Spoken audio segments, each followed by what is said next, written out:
lots of shows on the internet are now the new center of the media, and they're not propaganda arms of the regime. And there might be very important differences between, Tucker Carlson or Joe Rogan or Patrick Bet-David or any of these guys with huge platforms, but they're outside of control of the intelligence agencies and control of the political class in a way that it makes me think, hey, I think we have a fighting shot to control the narrative going forward, or at least have some input in the broader cultural narrative. And so I'm very encouraged by that. In terms of the actual mechanism of government, I think Trump has had some, if I'm judging his appointments, I think he's had some very good appointments. I think he's had some very bad appointments.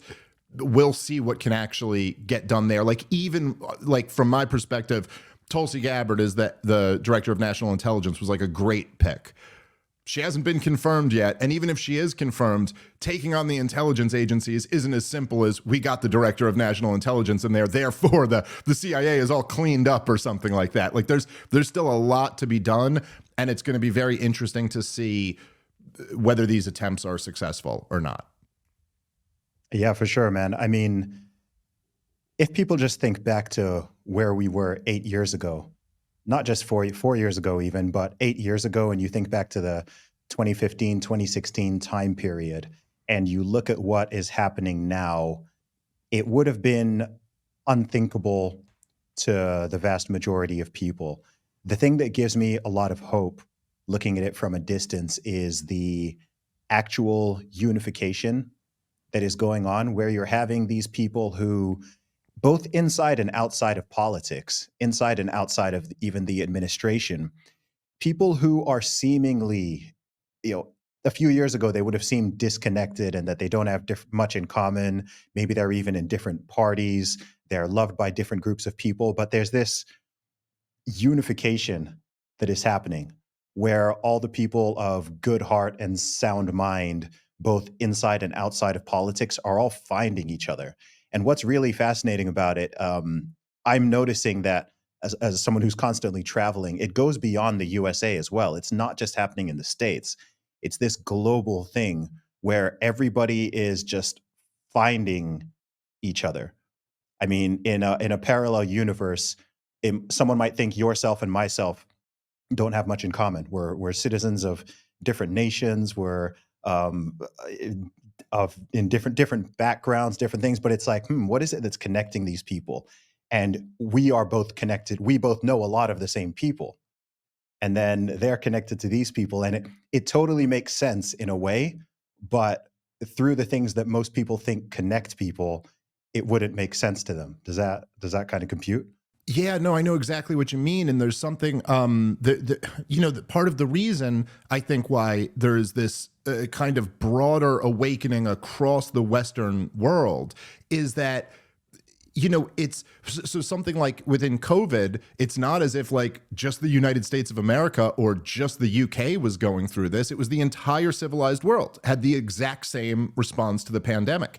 And a lot of this is because essentially we're kind of all one thing. And that's not to say that there aren't differences between these different nation states, but there is, since the end of World War II up until now, the Western world has been under what, people have different terms for it. The neoconservatives will like to call it hegemony, or sometimes they would use the term the New World Order, which of course was then jumped on by what are known as conspiracy theorists. And now when people think of the term New World Order, they think of Alex Jones or something like that. But this was a term that Henry Kissinger and George H.W. Bush, this is what they were calling the post-World War II consensus, the rules-based international order. And, whatever you want to call it, they're all just euphemisms for empire, for America running the world. And that's not to say that there's no input from the UK, or there's no input from, say, London or Brussels or, any of these other centers. But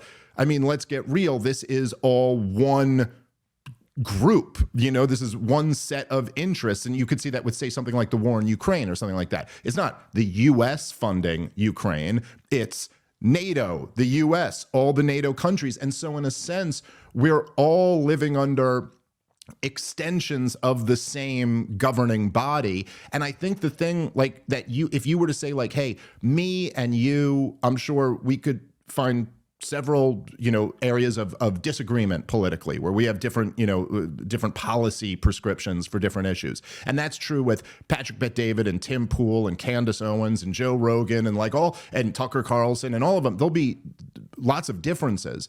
But the thing that kind of unites all of us is being opposed to the blatant, rampant corruption that permeates all of these countries in the Western civilized world. And there's this very interesting dynamic where all of these countries are rich nations because of the extent that they had liberty for many years. And then we've lived through the rise of powerful nation states as they've, concentrated more and more power in central banks, in centralized governments, in global governance organizations like the UN and NATO and things like that.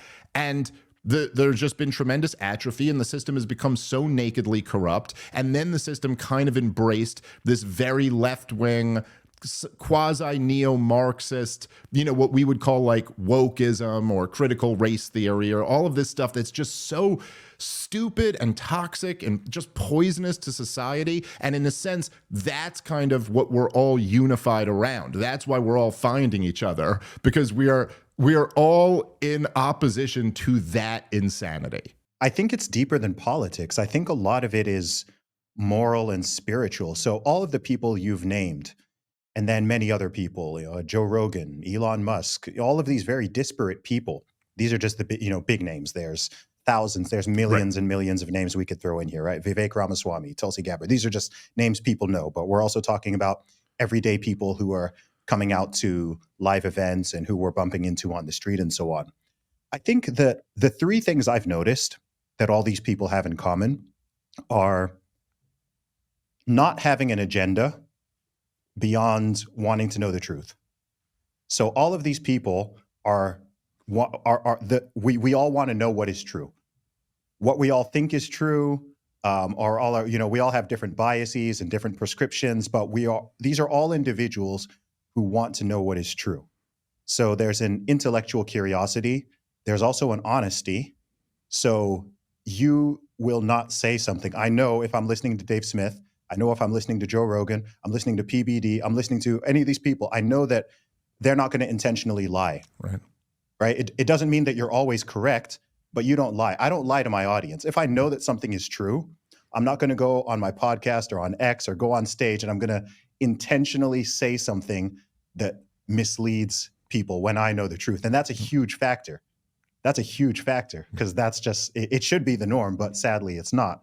And then I think the third trait is some level of courage, the willingness to see through the matrix and have this curiosity and be willing to stick your head above the parapet and say, hey, this is what I think, or you see something that is going wrong and you don't just sit back, you say, hey, no, I think this is a problem. And when I kind of analyze what the through line is between all these people of different ages, different nationalities, different backgrounds, those are the sort of three things I find that all these people have in common.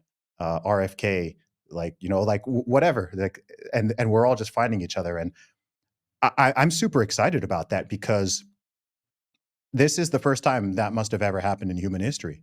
This has never happened before. With the power of the internet now, regardless of borders, we can all connect with each other and find each other. And I don't know exactly what it means for this century, but I think it's actually very exciting. Yeah, I mean, I completely agree with all of that. And I think that, right, I mean, look, imagine for me and you to be having this conversation, if you were going back 20 years ago, which isn't that long. I mean, I remember being young and thinking 20 years was a really long time. But once, you hit a certain age, you're like, it's actually not that long. And 20 years ago, in order for us to have this conversation, there would have had to been big corporations involved, networks involved, and a whole bunch of people in suit and ties who could have at any point decided that me or you were out.